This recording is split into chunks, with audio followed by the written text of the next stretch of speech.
Hello everyone, আজকের ক্লাসে আমরা হাজির হয়েছি গুরুত্বপূর্ণ কিছু এমসিকিউ নিয়ে জিওগ্রাফি অফ ইন্ডিয়ার উপর, অর্থাৎ ভারতের ভূগোল। 50টি এমসিকিউ নিয়ে আজকে আমাদের ক্লাস।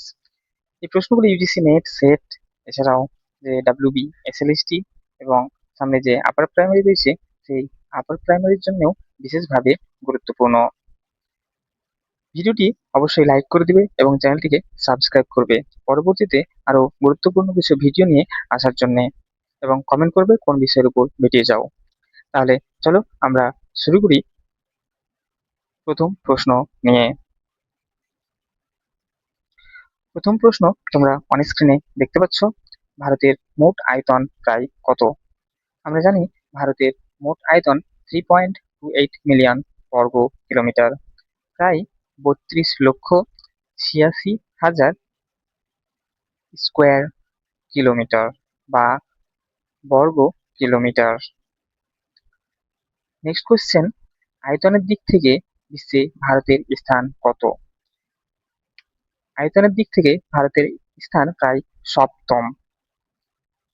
প্রথমে রয়েছে বৃহত্তম দেশ রাশিয়া, তারপরে রয়েছে কানাডা, নেক্সট চায়না, তারপরে রয়েছে আহ, রাশিয়া, কানাডা, চায়না, তারপরে রয়েছে ইউএসএ, দেন ব্রাজিল, দেন অস্ট্রেলিয়া এবং 7 নম্বরে রয়েছে ইন্ডিয়া। নেক্সট কোশ্চেন, ভারতের দক্ষিণতম বিন্দু কোনটি? ভারতের দক্ষিণতম বিন্দু আমরা যদি দেখি মানচিত্রের মধ্যে, ভারতের মূল ভূখণ্ডের দক্ষিণতম বিন্দু কন্যাকুমারী, অর্থাৎ কন্যাকুমারিকা যে অন্তরীপ, এই কন্যাকুমারিকা অন্তরীপ ভারতের মূল ভূখণ্ডের দক্ষিণতম বিন্দু। এবং আমরা যদি দেখি ভারতের অ্যাকচুয়াল যে দক্ষিণতম বিন্দু, যেটি আমাদের বঙ্গোপসাগরে অবস্থিত, আন্দামান নিকোবর দ্বীপপুঞ্জে গ্রেটার নিকোবরে অবস্থিত ইন্দিরা পয়েন্ট। ইন্দিরা পয়েন্ট ভারতের দক্ষিণতম বিন্দু এবং উত্তরতম বিন্দু ইন্দিরাকল। ভারতের যে দক্ষিণতম বিন্দু ইন্দিরা পয়েন্টের অক্ষাংশত অবস্থান 6 ডিগ্রি 4 মিনিট উত্তর, এবং ভারতের যে মূল ভূখণ্ডের দক্ষিণতম বিন্দু কন্যাকুমারীর অবস্থান 8 ডিগ্রি 4 মিনিট উত্তর। নেক্সট কোশ্চেন, ভারতের দক্ষিণতম বিন্দু কোনটি? আমরা দেখলাম ভারতের দক্ষিণতম বিন্দু, আগের কোশ্চেনে পড়লাম ভারতের মূল ভূখণ্ডের যে দক্ষিণতম বিন্দু কন্যাকুমারী। নেক্সট কোশ্চেন, কর্কটক্রান্তি রেখা ভারতের কয়টি রাজ্যের উপর দিয়ে গেছে? কর্কটক্রান্তি রেখা ভারতের মাঝ বরাবর গেছে, যার মান 23.5 ডিগ্রি, এবং এটি 8টি রাজ্যের উপর দিয়ে গেছে। প্রথমে রয়েছে গুজরাট, দেন রাজস্থান, মধ্যপ্রদেশ, ছত্তিশগড়, ঝাড়খণ্ড, এবং ঝাড়খণ্ডের পরে রয়েছে ওয়েস্ট বেঙ্গল, এবং বাকি দুটো রয়েছে ত্রিপুরা এবং মিজোরাম। এই 8টি রাজ্যের উপর দিয়ে কর্কটক্রান্তি রেখা পাস হয়েছে, এবং এটি ভারতকে দুটি জলবায়ু অঞ্চলে ভাগ করে দিয়েছে। নেক্সট কোশ্চেন, যদি দেখি ভারতের প্রমাণ সময় কোন দ্রাঘিমার উপর নির্ভরশীল? ভারতের প্রমাণ সময় ভারতের উত্তর দক্ষিণের মাঝ বরাবর বিস্তৃত 82 ডিগ্রি 30 মিনিট পূর্ব দ্রাঘিমার উপর নির্ভরশীল। ভারতের মানচিত্র যদি দেখি প্রায় মাঝ বরাবর গেছে এবং দুই দিকে সময়কে ভাগ করে দিয়েছে। নেক্সট কোশ্চেন, ভারতের প্রমাণ দ্রাঘিমা কোন শহরের নিকট দিয়ে গেছে? ভারতের প্রমাণ দ্রাঘিমা মির্জাপুরের পাশ দিয়ে এটি চলে গেছে। নেক্সট কোশ্চেন, ভারতের প্রাচীনতম ভূভাগ কোনটি? ভারতের প্রাচীনতম ভূভাগ উত্তরের সমভূমি, উপদ্বীপীয় মালভূমি, হিমালয় এবং উপকূলীয় সমভূমি। এর মধ্যে উপদ্বীপীয় মালভূমি ভারতের প্রাচীনতম ভূভাগ। নেক্সট কোশ্চেন, হিমালয় কোন ধরনের পর্বত?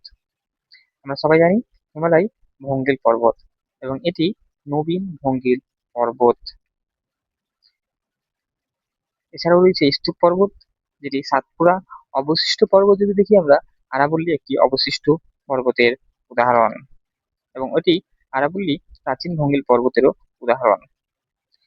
নেক্সট কোশ্চেন, হিমালয়ের সর্ব দক্ষিণের শ্রেণী কোনটি? হিমালয়ের সর্ব উত্তরে রয়েছে হিমাদ্রি এবং দক্ষিণে রয়েছে শিবালিক বা আউটার হিমালয়। সব থেকে উত্তরে রয়েছে ট্রান্স হিমালয় এবং তারপরে রয়েছে গ্রেটার হিমালয়, মিডল হিমালয় বা হিমাচল এবং লেসার হিমালয় বা শিবালিক। নেক্সট কোয়েশ্চেন, হিমালয়ের সর্বোচ্চ ও উত্তরতম শ্রেণী কোনটি? আমরা জানি হিমালয়ের সর্বোচ্চ ও উত্তরতম শ্রেণী হিমাদ্রি, যেটি গ্রেটার হিমালয় নামেও পরিচিত। নেক্সট কোয়েশ্চেন, দুন উপত্যকা কোন দুই হিমালয় শ্রেণীর মধ্যে অবস্থিত? দুন ভ্যালি বা দুন উপত্যকা হিমাচল বা মিডিল হিমালয় এবং শিবালিকের মধ্যে অবস্থিত। নেক্সট কোয়েশ্চেন, আরাবল্লী পর্বতের সর্বোচ্চ শৃঙ্গ কোনটি? আরাবল্লী পর্বতের সর্বোচ্চ শৃঙ্গ গুরু শিখর, যেটি আবু পাহাড়ে অবস্থিত। এবং দাক্ষিণাত্যের মালভূমির সর্বোচ্চ শৃঙ্গ আনাইমুদি, যেটি আনাইমালাই পর্বতে অবস্থিত। ধ্রুবগড়, এটি সাতপুরা পর্বতের সর্বোচ্চ শৃঙ্গ এবং নীলগিরি পর্বতের সর্বোচ্চ শৃঙ্গ তোদাবেটা।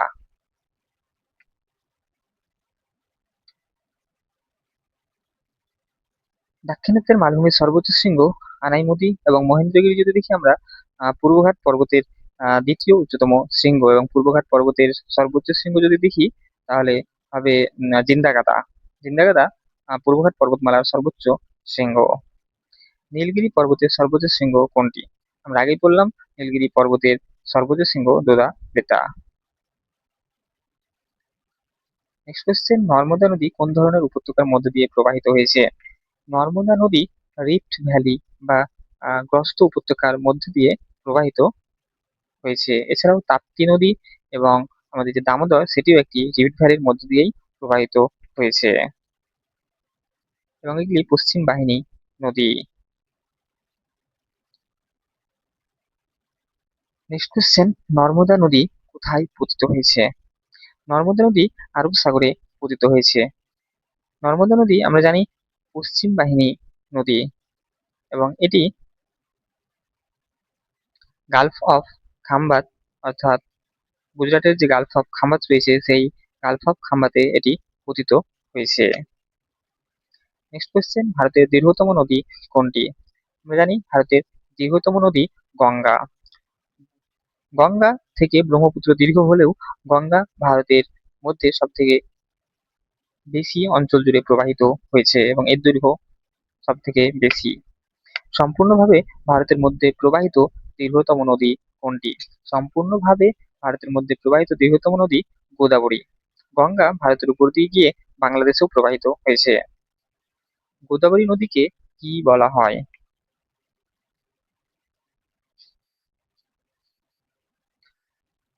এই গোদাবরী নদীর দৈর্ঘ্য 1465 কিলোমিটার। গোদাবরী নদীকে কি বলা হয়? আমরা জানি গোদাবরী নদীকে দক্ষিণের গঙ্গা বলা হয়ে থাকে। বাংলার দুঃখ বলা হয় দামোদর নদীকে, এবং বিহারের দুঃখ বলা হয় কোসি নদীকে। নেক্সট কোশ্চেন, গোদাবরীকে বৃদ্ধ গঙ্গাও বলা হয়। নেক্সট কোশ্চেন, গঙ্গার প্রধান উৎসধারা কোনটি? আমরা জানি গঙ্গা যখন উৎপত্তি লাভ করে তখন সেটি ভাগীরথী নামে প্রবাহিত হয়, এবং অলকনন্দার সাথে মিলিত হয়ে সেটি হয় গঙ্গা, এবং গঙ্গা নামে প্রবাহিত হয়ে থাকে। এটি গঙ্গোত্রী হিমবাহের গোমুখ গুহা থেকে উৎপত্তি লাভ করে। ভাগীরথী ও অলকনন্দা মিলে পরবর্তীতে গঙ্গা নামে প্রবাহিত হয়, যা পঞ্চপ্রয়াগের একটি অংশ। প্রধানত যে পঞ্চপ্রয়াগ রয়েছে, 5টি নদী অলকনন্দার সাথে মিলিত হয়ে পঞ্চপ্রয়াগ সৃষ্টি করে, এবং এই ভাগীরথী অলকনন্দা পঞ্চপ্রয়াগ থেকেই সৃষ্টি হয়েছে। প্রধানত রয়েছে আহ ধৌলিগঙ্গা এবং অলকনন্দা মিলিত হয়ে বিষ্ণুপ্রয়াগ সৃষ্টি করেছে, এবং নন্দাকিনী ও অলকনন্দা মিলে তৈরি হয়েছে নন্দপ্রয়াগ। এবং 3 নম্বরে রয়েছে পিন্ডার ও আলেকনন্দা মিলে তৈরি হয়েছে কারণপ্রয়াগ, এবং মন্দাকিনী ও আলোকনন্দা মিলে তৈরি হয়েছে VNKR অর্থাৎ রুদ্রপ্রয়াগ, এবং 5 নম্বরে রয়েছে ভাগীরথী ও আলোকনন্দা মিলে তৈরি হয়েছে দেবপ্রয়াগ। তোমরা সিকোয়েন্স মনে রাখতে পারো VNKRD। এই ভাগীরথী ও আলোকনন্দা মিলে দেবপ্রয়াগে আমাদের গঙ্গার উৎপত্তি লাভ হয়েছে। নেক্সট কোশ্চেন, ভাগীরথী ও আলোকনন্দা মিলনস্থল কোথায়? আমরা দেখলাম আগের কোশ্চেনে ভাগীরথী ও আলোকনন্দার মিলনস্থল দেবপ্রয়াগে। প্রশ্নগুলি খুবই ইম্পর্টেন্ট, সম্পূর্ণ ভিডিও দেখবে তোমরা। নেক্সট কোশ্চেন, ব্রহ্মপুত্র তিব্বতে কি নামে পরিচিত? ব্রহ্মপুত্র নদ তিব্বতে সাংপো নামে পরিচিত এবং অরুণাচল প্রদেশে দিহং নামে পরিচিত। বাংলাদেশে এটি যমুনা নামে প্রবাহিত হয়েছে। নেক্সট কোশ্চেন, সিন্ধু নদীর উৎস কোথায়? আমরা জানি সিন্ধু নদ তিব্বতের মানস সরোবরের কাছে উৎপত্তি লাভ করেছে। নেক্সট কোশ্চেন, ভারতের বৃহত্তম নদী অববাহিকা কোনটি? ভারতের বৃহত্তম নদী অববাহিকা গঙ্গা নদীর অববাহিকা। নেক্সট কোশ্চেন, ভারতের বৃহত্তম মিষ্টি জলের হ্রদ কোনটি? ভারতের বৃহত্তম মিষ্টি জলের হ্রদ উলার হ্রদ। এবং যদি আমরা দেখি চিল্কা হ্রদকে যদি আমরা দেখি, এটি ভারতের বৃহত্তম ব্র্যাকিস ওয়াটার লেক বা ব্র্যাকিস ওয়াটার লেগুন। ভারতের বৃহত্তম লবণাক্ত জলের লেগুন কোনটি? আমরা আগেই দেখলাম ভারতের বৃহত্তম লবণাক্ত জলের লেগুন চিল্কা। স্পেলিংটা ভুল আছে, দেখে নেবে। নেক্সট কোশ্চেন, ভারতের নেক্সট কোশ্চেন, লোকটাক হ্রদ কোন রাজ্যে অবস্থিত? লোকটাক হ্রদ আমরা জানি মণিপুরে অবস্থিত, এবং এই মণিপুরে যে ভাসমান ন্যাশনাল পার্ক রয়েছে, ভারতের একমাত্র ভাসমান ন্যাশনাল পার্ক কেবুল লামজাও। এবং এখানে যে দ্বীপগুলোতে মানুষ বসবাস করে, দ্বীপগুলিকে আমরা ফুন্ডিস বলে থাকি।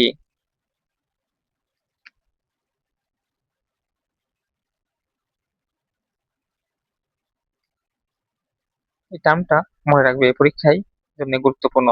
ভাসমান দ্বীপ ফোমদি কোন হ্রদে দেখা যায়? আমরা আগেই দেখলাম ভাসমান দ্বীপ ফোমদি বা ফুন্ডিজ লোকটাক হ্রদে দেখা যায়, যেটি মণিপুরে অবস্থিত।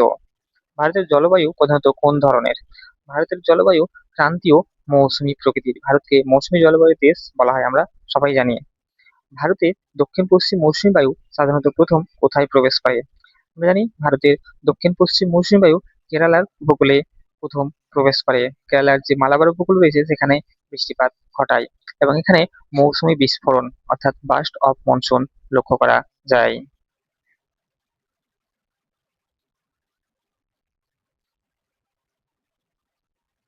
নেক্সট কোশ্চেন, তামিলনাড়ু প্রধানত কোন মৌসুমী বায়ু থেকে শীতকালীন বৃষ্টিপাত পায়? তামিলনাড়ু যদি দেখি আমরা, তামিলনাড়ুর যে করমণ্ডল উপকূল রয়েছে সেটি উত্তর পূর্ব যে মৌসুমী বায়ু সেটি বঙ্গোপসাগর থেকে জলীয় বাষ্প গ্রহণ করে এবং তামিলনাড়ুর করমণ্ডল উপকূলে বৃষ্টিপাত ঘটায়। নেক্সট কোশ্চেন, ভারতের সর্বাধিক বৃষ্টিপাত প্রাপ্ত স্থান কোনটি? ভারতের সর্বাধিক বৃষ্টিপাত প্রাপ্ত স্থান মৌসিনরাম, যেটি মেঘালয়ের চেরাপুঞ্জিতে অবস্থিত। নেক্সট কোশ্চেন, পশ্চিমী ঝঞ্ঝা ভারতে প্রধানত কোন ঋতুতে বৃষ্টিপাত ঘটায়?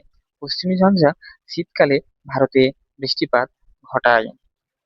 ভারতের মানচিত্র যদি আমরা দেখি, ভারতের মানচিত্রে ভারতের যে উত্তর পশ্চিম ভারত রয়েছে, হরিয়ানা, পাঞ্জাব, উত্তরপ্রদেশ, দিল্লি, এই সমস্ত অঞ্চলে পশ্চিমী ঝঞ্ঝার ফলে শীতকালে বৃষ্টিপাত ঘটে থাকে। নেক্সট কোশ্চেন, কালবৈশাখী প্রধানত ভারতে কোন অঞ্চলে দেখা যায়? কালবৈশাখী পশ্চিমবঙ্গ ও আসামে লক্ষ্য করা যায়, এবং পশ্চিমবঙ্গে কালবৈশাখী এবং আসামে বরদৈ জেলা নামে এটি পরিচিত। নেক্সট কোশ্চেন, কালো মাটি কোন ফসলের জন্য বিশেষ উপযোগী? কালো মাটি প্রধানত তুলা চাষের জন্য বিশেষভাবে উপযোগী, এবং এটি রেগুর সয়েল নামেও পরিচিত, রেগুর মৃত্তিকাও বলা হয়ে থাকে। নেক্সট কোশ্চেন, ভারতের সর্বাধিক বিস্তৃত মাটি কোনটি? অর্থাৎ ভারতের সব থেকে বেশি মাটি পাওয়া যায় পলি মাটি, এবং এই পলি মাটি দুই ধরনের, নবীন পলি মাটি এবং প্রাচীন পলিমাটি। নবীন পলিমাটি খাদার নামে পরিচিত, এবং প্রাচীন পলিমাটি যেটি ভাঙার বা ভাঙ্গার নামে পরিচিত।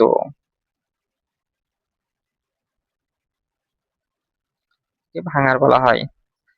নেক্সট কোশ্চেন, ল্যাটেরাইট মাটি সাধারণত কোন পরিবেশে গঠিত হয়? ল্যাটেরাইট মাটি সাধারণত উচ্চ তাপমাত্রা ও ভারী বৃষ্টিপাতযুক্ত অঞ্চলে এটি গঠিত হয়, যেমন পশ্চিমঘাট পর্বত এবং যে মেঘালয় মালভূমি রয়েছে সে সমস্ত অঞ্চলে এই মৃত্তিকা দেখা যায়। নেক্সট কোশ্চেন, ভারতের প্রধান খাদ্যশস্য কোনটি? ভারতের প্রধান খাদ্যশস্য ধান, এবং ধান উৎপাদনে ভারত বর্তমানে দ্বিতীয় স্থান অধিকার করছে।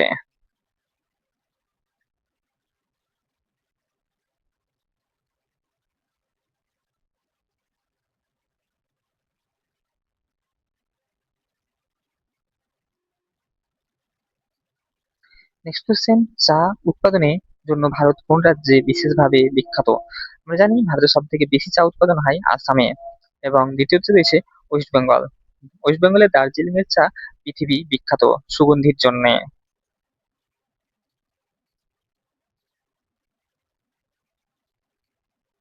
নেক্সট কোশ্চেন, কফি উৎপাদনে কফি উৎপাদনে ভারতের কোন রাজ্য প্রথম? ভারতের কর্ণাটকে সব থেকে বেশি কফি উৎপাদন হয়ে থাকে। কর্ণাটকের যে বাবা বুদান পাহাড় রয়েছে সেই বাবা বুদানে সব থেকে বেশি কফি উৎপাদন হয়, এবং এখানেই প্রথম কফি উৎপাদন হয়ে থাকে। ভারতের প্রধান পাট উৎপাদক অঞ্চল কোন নদী বিধৌত সমভূমিতে রয়েছে? প্রধানত গঙ্গা ব্রহ্মপুত্র বদ্বীপ অঞ্চলে সব থেকে বেশি পরিমাণে পাট শিল্প দেখা যায় বা পাট উৎপাদিত হয়, এবং হুগলি নদীর তীরে কলকাতায় সব থেকে বেশি পাটকল রয়েছে। ভারতের বৃহত্তম মরুভূমি কোনটি? ভারতের বৃহত্তম মরুভূমি থর, এবং লাদাখ ভারতের শীতল মরুভূমি। থর মরুভূমি প্রধানত কোন রাজ্যে অবস্থিত? থর মরুভূমি গুজরাটের যে রাজস্থানের অবস্থিত, এবং এটি ভারতের যে পশ্চিমে রাজ্য রাজস্থানে অবস্থিত। নেক্সট কোয়েশ্চেন, ভারতের দীর্ঘতম উপকূল রেখা যুক্ত রাজ্য কোনটি? গুজরাট প্রথম স্থান অধিকার করে। নেক্সট রয়েছে অন্ধ্রপ্রদেশ। গুজরাটের উপকূল রেখার দৈর্ঘ্য 1214 কিলোমিটার, এবং আমরা যদি দেখি ভারতের মোট উপকূল রেখার দৈর্ঘ্য 6100 কিলোমিটার। এটি মূল ভূখণ্ডের উপকূল রেখার দৈর্ঘ্য, কিন্তু দ্বীপ সমূহ নিয়ে ভারতের উপকূল রেখার দৈর্ঘ্য 7516.6 কিলোমিটার। নেক্সট কোশ্চেন যদি দেখি, আন্দামান ও নিকোবর দ্বীপপুঞ্জ কোথায় অবস্থিত? আন্দামান ও নিকোবর দ্বীপপুঞ্জ আমাদের যে বঙ্গোপসাগর রয়েছে পূর্ব দিকে সেখানে অবস্থিত, এবং লাক্ষাদ্বীপে আন্দামান ও নিকোবর দ্বীপের মাঝে 10 ডিগ্রি চ্যানেল বা 10 ডিগ্রি অক্ষরেখা চলে গেছে। লাক্ষাদ্বীপপুঞ্জ প্রধানত কি দ্বারা গঠিত? লাক্ষাদ্বীপপুঞ্জ আমরা জানি এটি একটি প্রবাল দ্বীপ, এবং এটি আরব সাগরে অবস্থান করছে। নেক্সট কোশ্চেন, ভারতের একমাত্র সক্রিয় আগ্নেয়গিরি কোনটি? ভারতের একমাত্র সক্রিয় আগ্নেয়গিরি ব্যারেন। ভারতের একমাত্র সক্রিয় আগ্নেয়গিরি ব্যারেন, যেটি আন্দামানে অবস্থিত, এবং নারকন্ডাম ভারতের সুপ্ত আগ্নেয়গিরি। নেক্সট কোশ্চেন, এবং এটি লাস্ট, সুন্দরবন বদ্বীপ কোন নদী ব্যবস্থা দ্বারা গঠিত? প্রধানত এটি গঙ্গা ব্রহ্মপুত্র মেঘনা আহ নদী দ্বারা গঠিত। ভিডিওটি আজকের জন্য এটুকুই ছিল আমাদের, এবং ভিডিওটি ভালো লাগলে লাইক করবে এবং চ্যানেলটিকে সাবস্ক্রাইব করবে এবং বন্ধুদের কাছে শেয়ার করবে পরবর্তীতে আরো গুরুত্বপূর্ণ ভিডিও পাওয়ার জন্য। আজকের জন্য এটুকুই, পরবর্তীতে আবার দেখা হবে। সবাইকে থ্যাংক ইউ।